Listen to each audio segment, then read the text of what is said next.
Take take a careful look at this very small piece of land. Very small piece of land on your right. And there's a reason for it, right? You see? Very small acreage.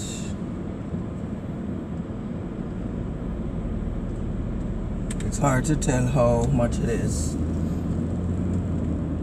But you're gonna see the importance of it in a few minutes.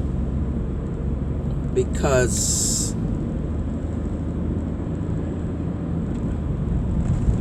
quarter mile down the road was a similar piece of land, just as small. I believe 3, 4, 5 years ago I went there and I did a video. I did not release the video, I still have it. So I'm doing another video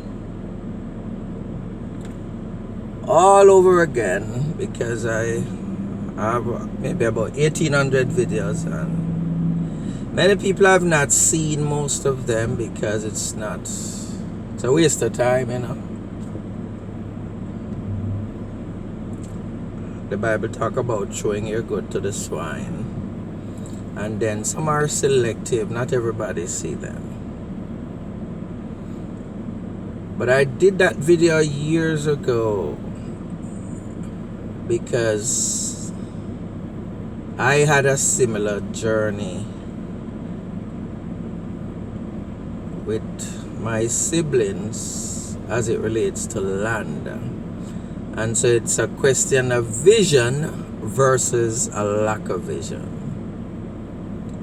Because when I embarked on a decision to build houses on the land, and you'll see why, my vision was, the Bible talks about good stewardship, and if you're not a good steward of the little, you will not be blessed. So you're cursed not to be blessed with much, and that's a guarantee. It's biblical. And so when I make a decision about stuff, I am seeing it as a visionary. Somebody else might be seeing 2 and 3 bedrooms upstairs and downstairs. I'm seeing 2 and 3 bedrooms upstairs and downstairs and a small acre of land, half an acre, 1 acre, whatever. Doesn't matter. And then I'm seeing it costing 50 million, sold for 90 million, then it's done again.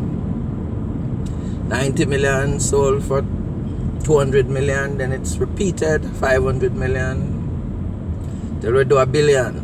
Then we're now moving into different areas of Jamaica to do the same thing as developers.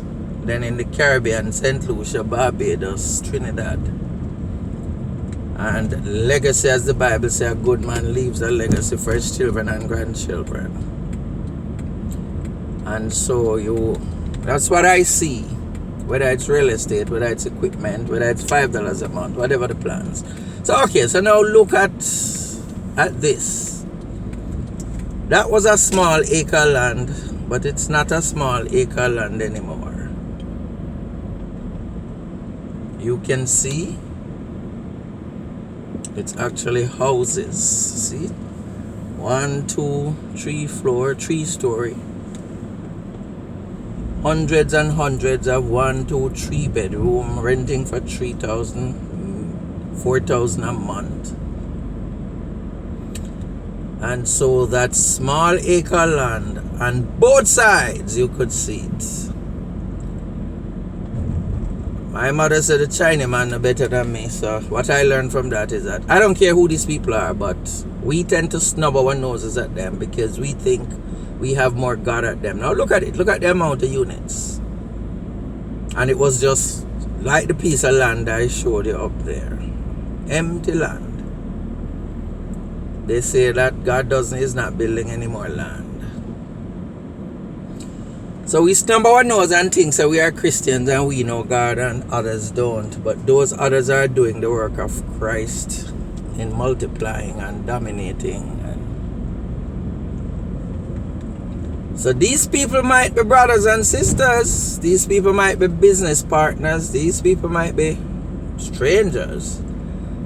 But the one thing they understood is the power of getting together to accomplish a goal, so that everybody benefits and they change the legacy and they build success for their sons and daughters, nephews and nieces and the future generation. That's the one thing they surely understood. And that's why they recognize the fact that once the agreement was in place and the signatures are signed and the decisions are made to do this, there is no turning back, there is no compromising, there is no tolerance of people stealing anything or defrauding anything or making any excuses or saying in the name of religion or in the name of siblings or business partners or gender. No compromise. That's actually stupidity. Anybody who say that think that is an idiot. And this applies to anyone. And so they recognize that, so they don't play that game. So that's what we have there. Read a book, Acres of Diamond. It's about luck versus plenty. Study it. Acres of Diamond talk about someone without vision who lived on an acre of land and complained. That's all he did, complain. It couldn't do this, it couldn't plant this, couldn't grow this, so he sold it. And the person who came in bought the land and started to dig. All of a sudden, the machines and the equipment started to come against some solid stuff. And the further they dig, they realized it was all diamond filled. 1 acre of diamond filled land. Because he had the good sense and the vision and the wisdom to do what the other person wasn't able to do. And that's why I get different results from others. Because I like to come against the big guys, you see. I don't like to come against siblings and people who are less sophisticated in knowledge. And who are less sophisticated in how the world works, how the matrix works, and in worldly intellect. I usually avoid that because there's really no match.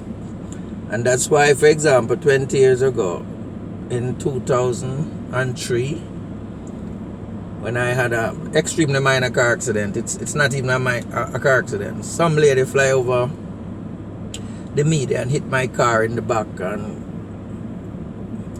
when emergency came, the guy said, "Were you drinking?" I had the good sense to say, "Were you drinking?" Because I recognized prejudice and discrimination 20 years ago, 20 years younger.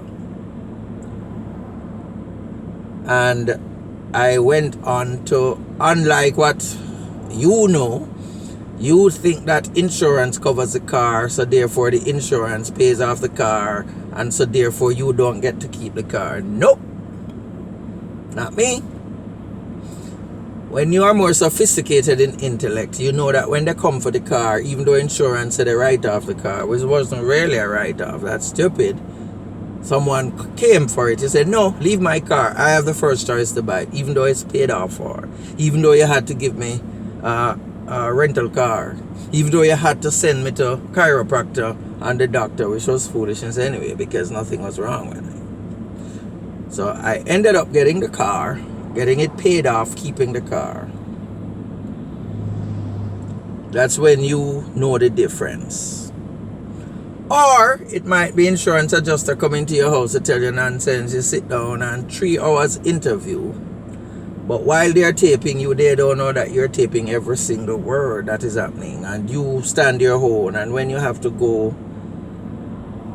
and do a deposition, they said, "No, I don't need a lawyer. I alone will go." And it took half a day. Question and answers back and forth with them and on their lawyer on the phone. You alone, standing your ground because you are sufficiently advanced intellectually, and you end up getting what you deserve to get versus others who don't know what to do.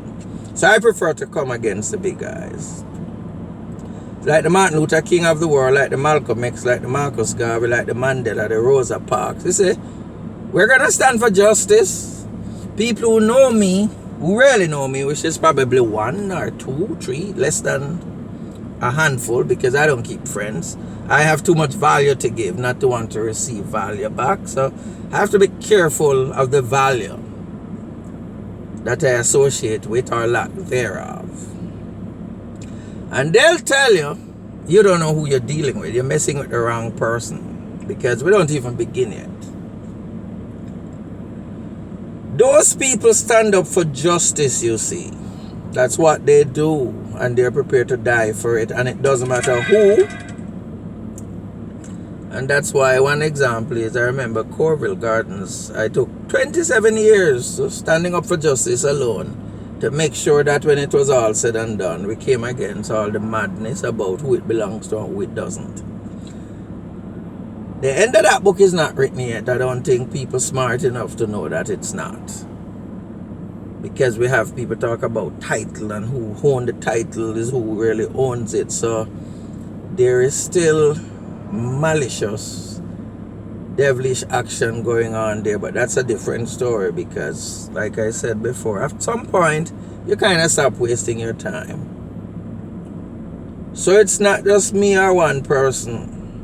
When you keep on hearing, oh, it's Dexter and such and such. No, it's Dexter and injustice. Anyone who stands in the way. So in this particular case, if I were to be honest, it's going to be Dexter and Val, Dexter and Robert, Dexter and Maureen, Dexter against Tony. Because if Dexter is standing for justice and righteousness, it's anybody who comes into the way of that. That's it. So stop fooling yourself. I already sent a 4 hours video. Remember, you're dealing with someone who had the ability, and still does, to write a 20,000 word paper in one night. Or you're dealing with someone who sat down for 4 straight hours all by himself and speak for 4 hours and videotape everything for 4 hours, and in that like a recording studio, putting movies on it and interrupting it with music.